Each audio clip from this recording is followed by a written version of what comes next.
What if I told you that the apple, the same humble fruit sitting on your kitchen counter, was once the spark that ignited humanity's fall from grace? That with one bite, it became more than nourishment, it became a symbol of desire, of forbidden knowledge, of choices that echo through eternity? Or imagine this, an entire civilization on the brink of ruin, saved not by swords or kings, but by rice. Yes, rice, so unassuming, so ordinary to the modern eye, once believed to be a divine gift, a sacred grain offered by a merciful goddess to quench hunger and restore balance. And butter, something we now spread on toast or swirl into sauces, was once revered as a celestial conduit. In some cultures, it was thought that by offering butter, you could commune with the divine, that it could carry your prayers straight to the heavens in curls of smoke rising from sacred flames. These aren't just charming old tales or superstitions of the past. They are the heartbeat of human history. Because across the globe, in every corner and every cuisine, food is far more than sustenance. It's wrapped in rich narratives, woven into creation myths, echoed in epics, honored in rituals, and whispered through folk tales passed from elders to children around glowing fires. Food has been the protagonist in countless stories. It has cursed kingdoms, blessed lovers, healed warriors, and sealed fates, and that's what this journey is all about. Welcome to a world where every bite has a backstory. A world where the ingredients we cook with today once stirred the imagination of entire civilizations. A world where myth and meal go hand in hand. This is the mythology of food, a look at the stories behind different foods.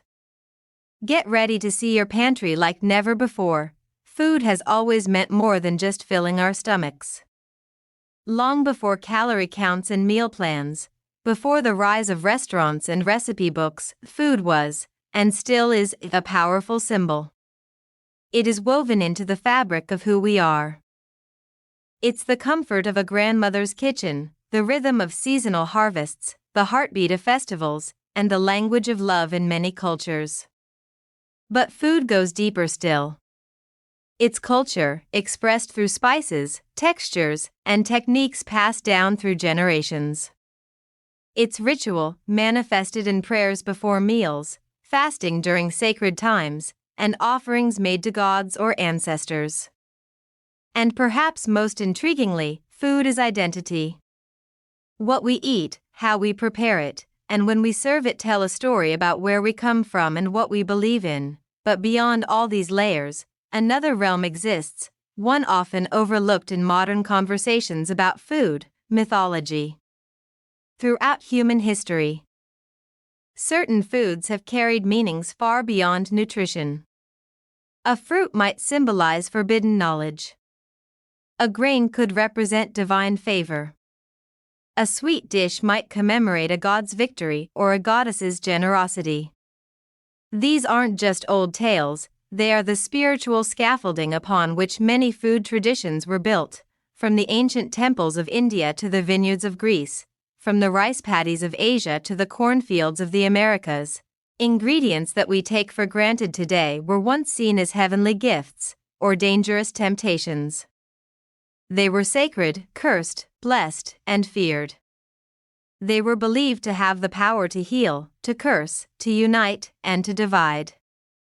So, in this journey through the mythology of food, we aren't just uncovering recipes, we're unearthing the soul of civilizations, one bite at a time, from the shimmering heights of Mount Olympus, where gods feasted on ambrosia and sipped nectar said to grant immortality, to the quiet sanctuaries of Indian temples, where prasadam, a food blessed by the divine, is served to the faithful as a sacred offering. Food has always carried spiritual weight. These aren't just traditions or rituals. They're windows into how ancient people made sense of the world around them. They believed that food was a gift, a bridge between the human and the divine, the earthly and the ethereal. And through these stories, woven into religion, folklore, and philosophy, we come to understand more than just ingredients. We discover meaning. we gain a deeper appreciation for what we eat. And perhaps even for why we eat it. In this episode, we're not just going to talk about food, we're going to time travel with it. Our journey will take us across mythologies and centuries, through the whispers of sacred texts and the echoes of oral storytelling traditions.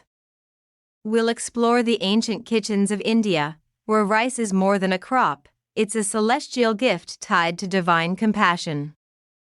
We'll sail down the Nile to uncover how bread and beer became cornerstones of the afterlife in Egyptian cosmology. We'll sip olive oil with the Greeks, where Athena's gift to humanity wasn't a sword or wisdom in words, but an olive tree. In Japan, we'll explore how sushi and rice were shaped by Shinto beliefs in purity and respect for nature. And we'll cross into the Americas, where maize wasn't just food, it was life, creation, and identity all at once. Each stop on this mythological map will reveal not just how food was made or eaten, but how it was revered, feared, and celebrated. These stories are more than curiosities from the past, they're threads in the fabric of human experience, tying us to our ancestors and to each other. So, go ahead, wrap your hands around a warm cup of something familiar. Let its comfort settle you in. Because what you're about to hear might just change the way you look at your next meal. Forever, let's begin where food and the divine are not just linked, they are one and the same. Welcome to the heart of South Asia, India, a land where the scent of cardamom and ghee isn't just culinary, but sacred. Here, food isn't merely nourishment. It's prayer. It's offering. It's an expression of devotion and a pathway to transcendence. In Hindu mythology, food is believed to originate from the gods themselves. It is referred to as Anna Brahmasai. Food is Brahman, the universal soul. To consume food is to partake in the divine. Take prasadam, for instance. This isn't just temple food handed out after a prayer, it's sanctified. Offered first to the deities and then shared with devotees, prasadam carries a spiritual charge. It's said that by eating it, one doesn't just satisfy hunger, but draws closer to God. The act itself is infused with reverence, reminding us that even the simplest morsel has passed through the hands of the divine. Now imagine kheer, that creamy, sweet rice pudding found in nearly every Indian home and festival. But in mythology, kheer becomes more than just a dessert. One legend tells of Yashoda, the mother of Lord Krishna, who first cooked it with maternal love bubbling in every stir. And in one magical tale, young Krishna, ever the trickster and protector, multiplies an entire pot of kheer so that an entire village may eat their fill. In this version, kheer becomes a metaphor for divine abundance, a reminder that with love and faith, even a single serving can become an endless feast. And then, there is Annapurna, the goddess of food and nourishment. Her name literally means filled with food. In one powerful myth, she teaches a lesson even to the great god Shiva. Legend has it that when Shiva, wrapped in his ascetic ego, downplayed the importance of food, Annapurna withdrew from the world. And with her disappearance came famine. Only when Shiva, starving and humbled, approached her for sustenance did he realize a profound truth, that power, wisdom, and even divinity cannot exist in the absence of nourishment. Annapurna, ladle in hand, serves more than rice, she serves the soul. Then there's the story of the sacred tulsi plant, regarded as an earthly form of the goddess Lakshmi. The leaves of tulsi are often offered to Vishnu, but never in combination with onions or garlic. Why? The answer lies in layers of belief. Onions and garlic, though flavorful, are considered tamasic, tied to lethargy and base desires in Ayurvedic tradition. Tulsi, by contrast, represents purity, vitality, and spiritual clarity. These beliefs don't just govern what goes on a plate, they shape entire culinary cultures. In India, food is storytelling. It's the echo of chants in temple kitchens, the symbolism of colors in a festive folly, the sacred pause before the first bite. Every grain has its guardian. Every spice has its story. And every bite is a journey, from the earthly to the divine. Now let's set sail across the Aegean Sea, to a land where philosophy flourished, heroes rose, and myths shaped the very fabric of reality, ancient Greece. But here, food was more than a necessity. It was a reflection of status, of the cosmos, of fate itself. In the stories passed down through generations, meals weren't just moments of comfort, they were moments of power. Moments that could bless you or destroy you. High above the mortal world, on the mist-shrouded peak of Mount Olympus, the gods dined like no humans ever could. Their food? Ambrosia. Their drink? Nectar.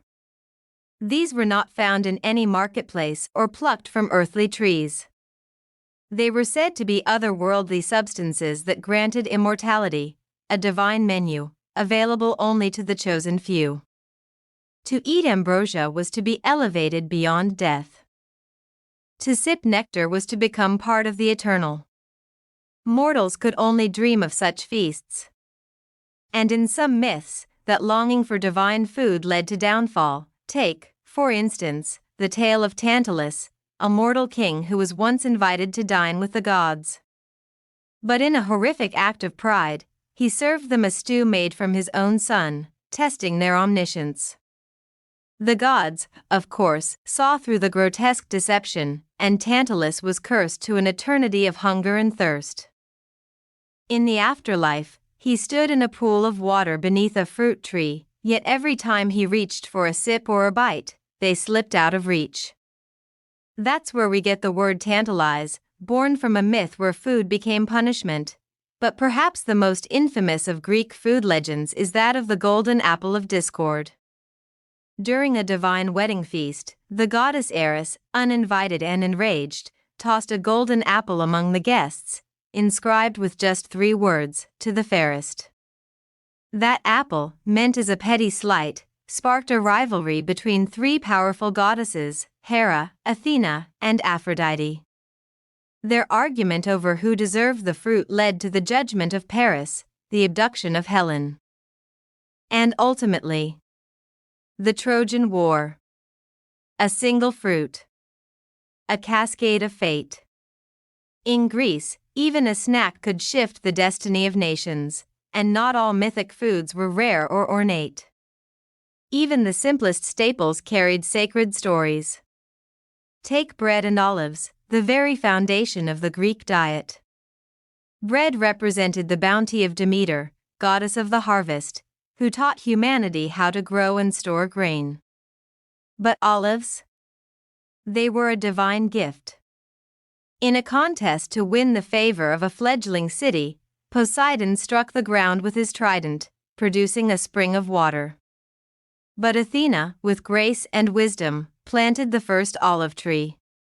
The people chose her gift for its fruit, oil, wood, and peace. The city was named Athens in her honor.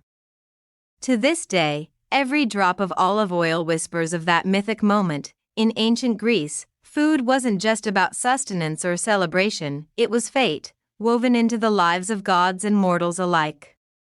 Every meal had meaning.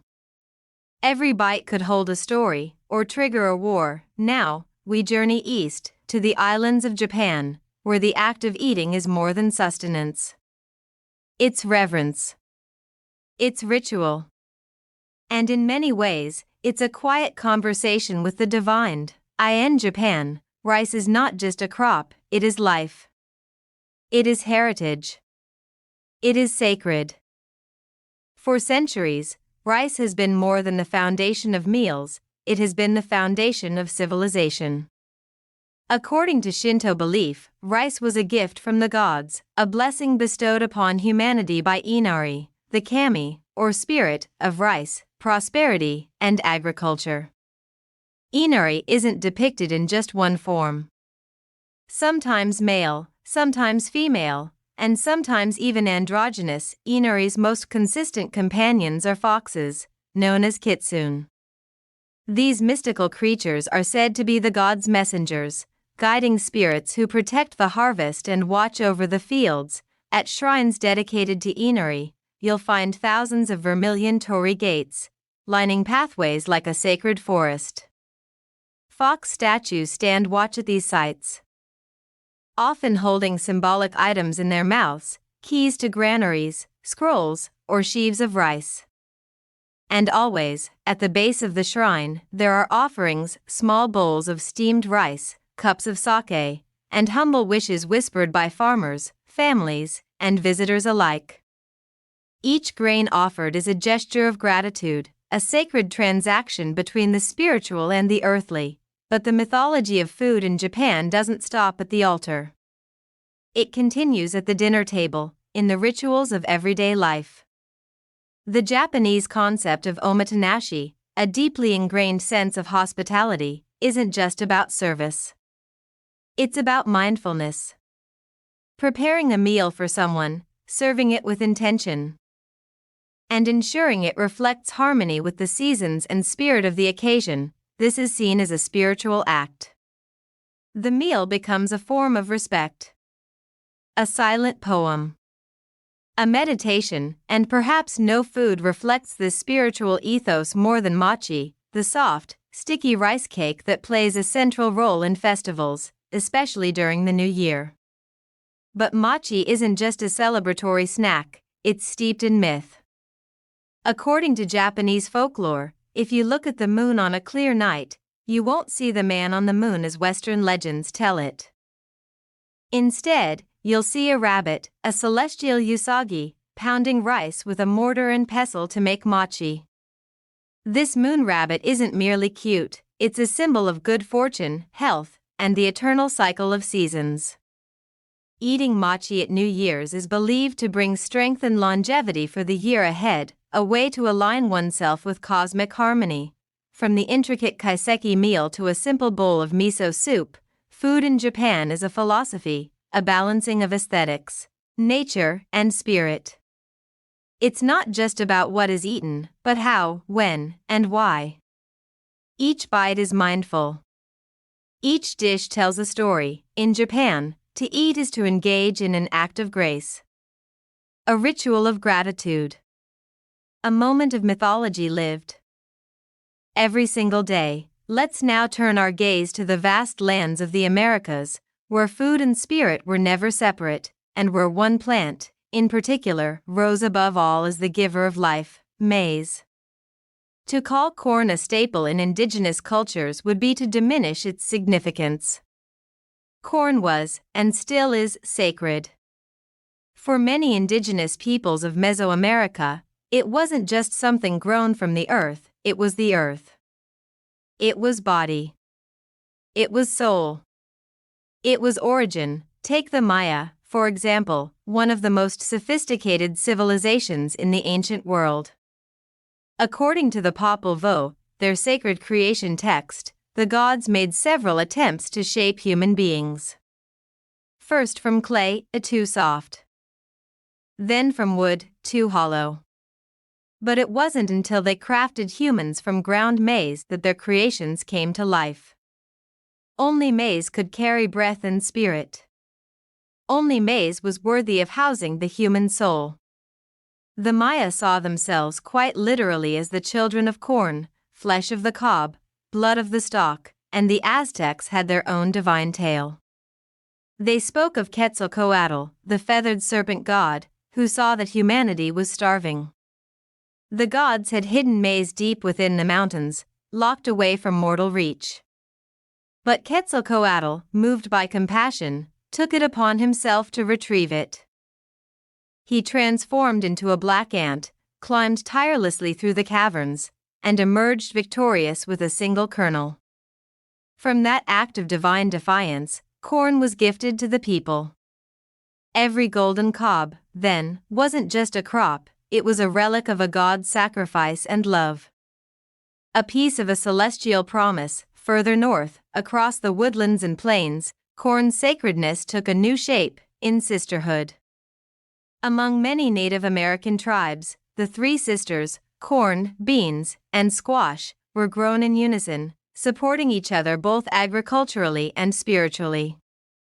Corn stood tall, providing a stalk for the beans to climb. Beans nourished the soil with nitrogen. Squash spread low, shielding the ground from weeds. Together, they were not just a farming method, they were a family. Stories passed down through generations painted them as divine sisters, who taught people the values of balance, cooperation, and interdependence. To eat from this trio was not merely to feed the body, it was to live in accordance with the natural world and its rhythms. Even the act of eating corn in these cultures was one of remembrance. To roast an ear, to grind it into masa, to share a tamale, these were acts of cultural continuity, ways to honor the ancestors whose hands planted and harvested before you. In many indigenous traditions, food is ceremony. And corn is the centerpiece. It's easy to overlook a simple cob of corn today, wrapped in plastic at a supermarket. But beneath those kernels lies a lineage of legends. A history shaped not only by farming tools, but by sacred stories whispered in firelight, by chants carried on the wind, and by rituals performed beneath starlit skies. In the Americas, to grow corn was to honor the gods. To eat it was to connect with the ancestors. And to remember it is to know that food, in its purest form, is spiritual. Now, let's cross the sands of time to ancient Egypt, where food was not only central to life, but also to what came after. In Egypt, bread wasn't just a simple staple, it was the very essence of eternity. The Egyptians had a profound understanding of the connection between life, death, and rebirth. And in this intricate cycle, bread played a pivotal role. Bread was sacred. It was nourishment for the living and the dead alike. In fact, when a pharaoh or noble was laid to rest, their tombs were filled not only with treasures, gold, and jewels but also with loaves of bread and jars of beer, food for the journey into the afterlife. It was believed that the soul of the deceased would need sustenance for its eternal voyage. The loaves of bread, often sealed to preserve their freshness, were meant to feed the soul in the next world. They were part of an elaborate ritual to ensure the spirit's survival and comfort in the realms beyond. But bread's connection to the divine didn't end there. The goddess Isis, one of Egypt's most revered deities, was believed to have taught humanity the art of grinding grain and baking bread. Isis wasn't just the goddess of fertility and magic, she was also the guardian of wisdom and the protector of civilization. By imparting the sacred knowledge of bread making, she linked the act of baking to divine order and continuity. Bread, then, wasn't just food for the stomach, it was a divine gift, a symbol of life's sustaining forces, and a direct connection to the gods themselves. And the temples of Egypt were filled with images of bread making, etched in stone, painted on walls, and carved into monuments. These weren't mere decorative flourishes. These scenes were meant to serve as spiritual guides. They were instructions for how to prepare for the journey into the afterlife. The artisans who carved these images understood that the act of baking was as much about the soul as it was about the body. Bread was a ritual. It was both a physical necessity and a spiritual preparation.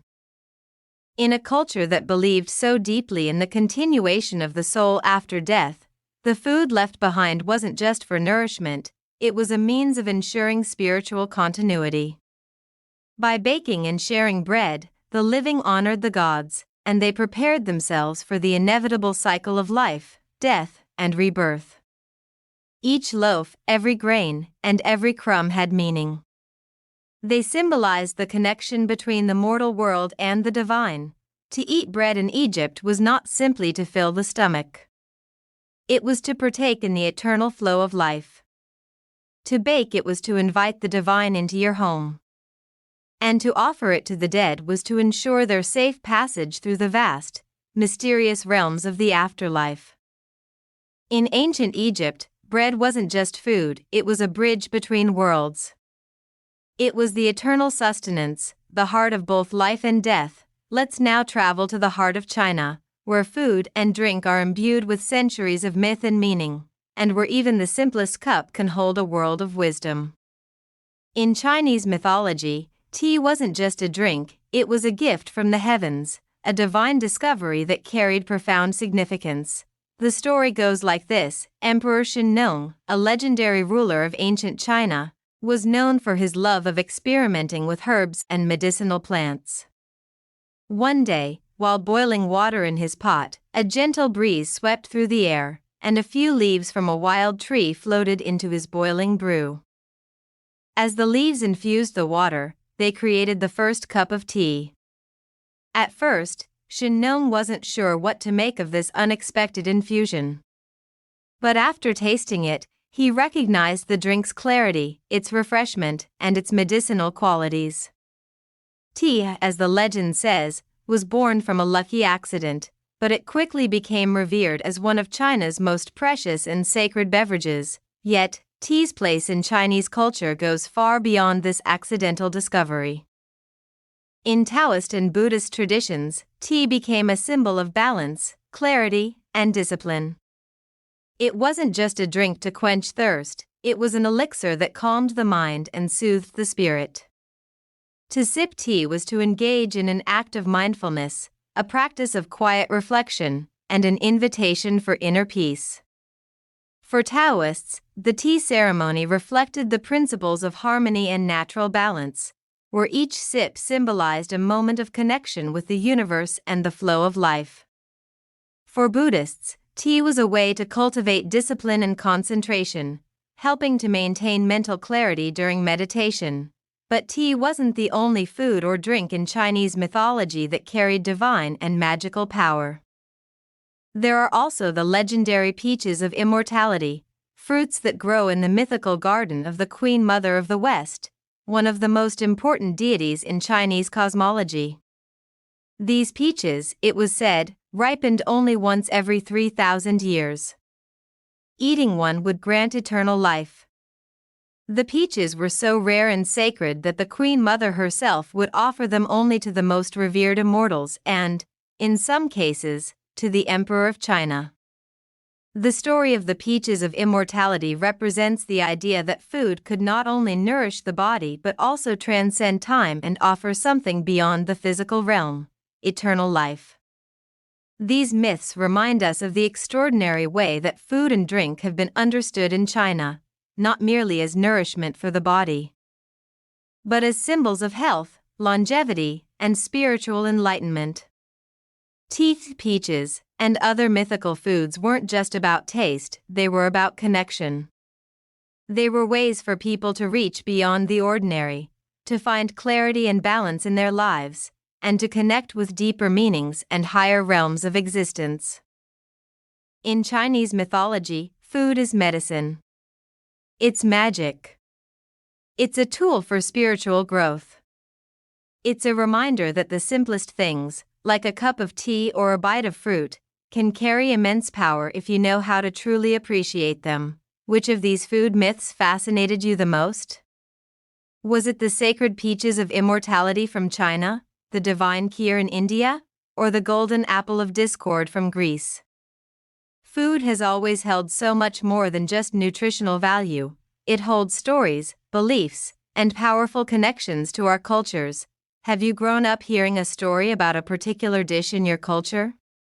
Maybe there's a family recipe that's passed down through generations, or a local legend that turns an everyday meal into something magical.